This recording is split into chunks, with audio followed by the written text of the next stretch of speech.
Si vous avez récemment voulu acheter un ordinateur portable Apple, vous avez sûrement vu le MacBook Neo, le MacBook Air et le MacBook Pro. Deux de ces modèles existent en plusieurs couleurs. Le Neo est disponible en bleu foncé, vert, rose et argent, tandis que l'Air est proposé en bleu clair, or clair, gris foncé et argent. Pour une raison inconnue, le MacBook Pro n'existe qu'en gris foncé et en argent, sans autre couleur, ce qui est surprenant pour le modèle le plus cher. Pourquoi cela ? Apple pense que les utilisateurs pro ne se soucient pas vraiment de l'esthétique. Ils l'ont en fait appris à leurs dépens à 2 reprises avec le Power Mac G4 Cube en 2000 et le Mac Pro cylindrique en 2013. Les deux produits ont privilégié l'apparence à la fonctionnalité. Le G4 Cube était magnifique, sans ventilateur et compact.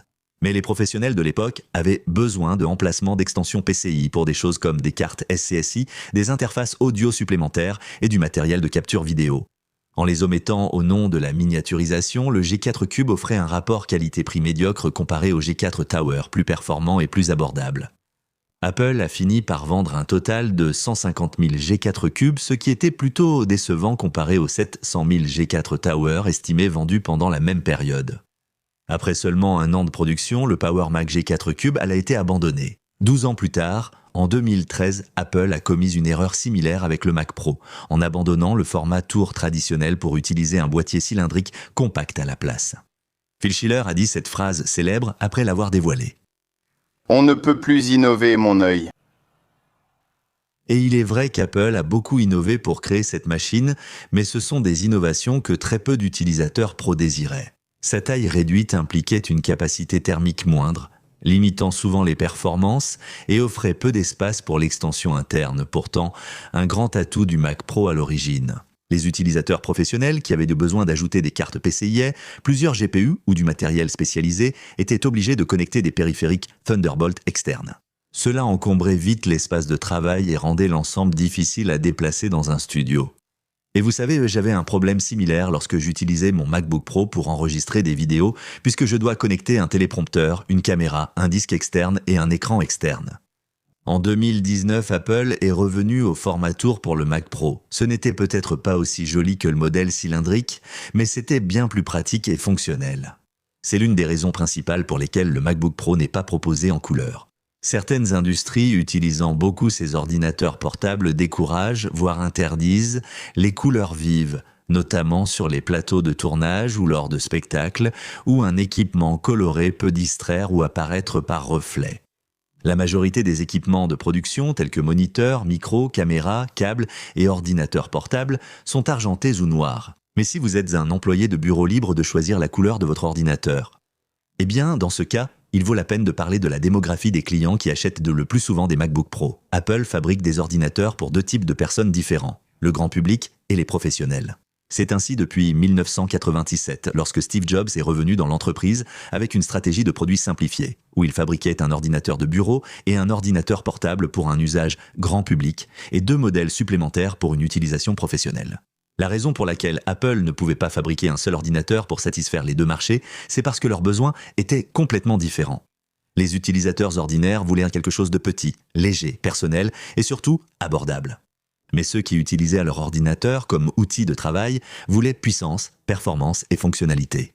Fabriquer un ordinateur à la fois petit, abordable et capable d'offrir des performances de pointe n'était pas possible dans l'industrie. Alors Apple a fini par créer l'iMac et l'iBook pour le grand public, puis le Power Mac G3 et le PowerBook G3 pour les professionnels.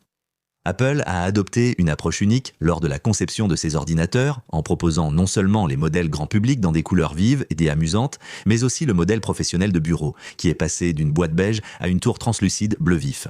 Beaucoup de gens pensaient que c'était une amélioration, mais il y a eu des plaintes.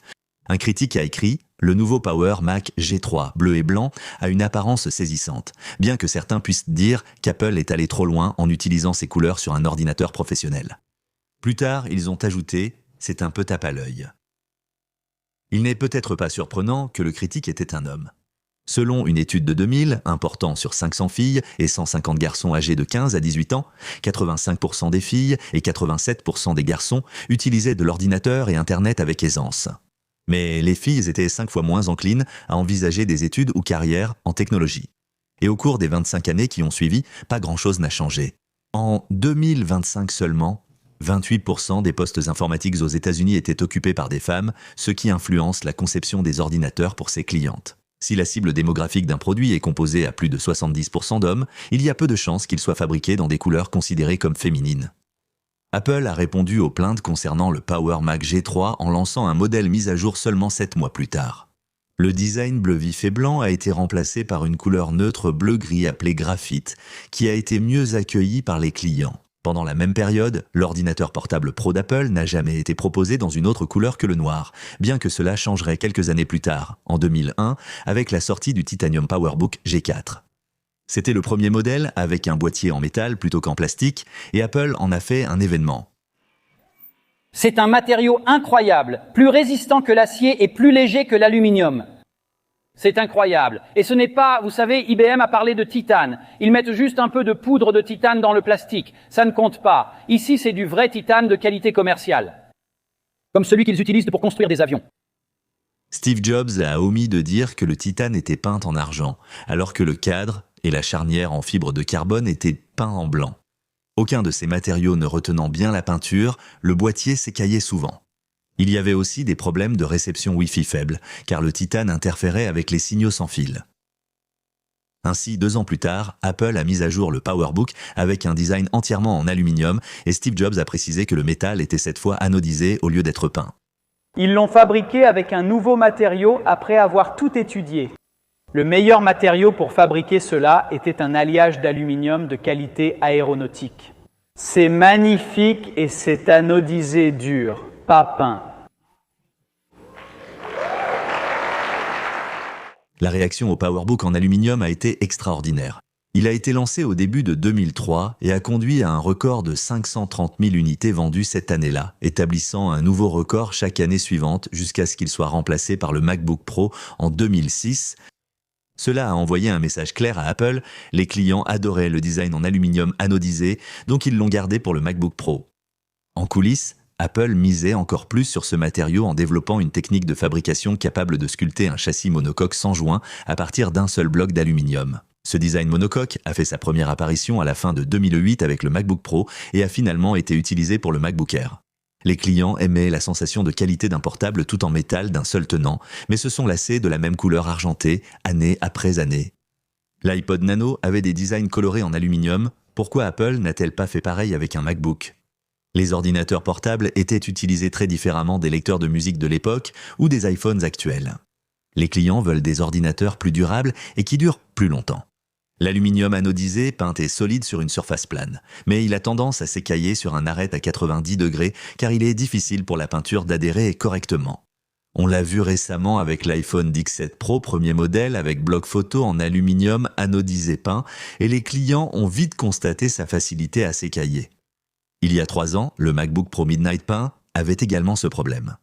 Donc, la crainte d'Apple de fabriquer un MacBook en aluminium coloré était légitime, mais ils ont fini par céder. En 2015, le MacBook 12 pouces est sorti en or avec une couleur or rose l'année suivante. Récemment, il y a eu des MacBook Air en lumière stellaire et en bleu ciel, mais le MacBook Pro n'a jamais été proposé qu'en argent, gris sidéral et noir sidéral. La raison principale à cela est logistique. Plus un produit a de configuration, plus sa fabrication devient compliquée et coûteuse.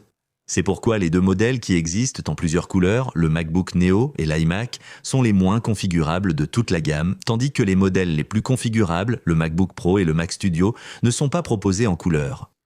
Donc, même si ce serait sympa d'avoir un MacBook Pro rose ou vert, Apple a estimé que le coût d'ajouter ces options de couleurs supplémentaires n'en vaut probablement pas la peine. C'est Greg d'Apple Explained, merci d'avoir regardé, à la prochaine vidéo.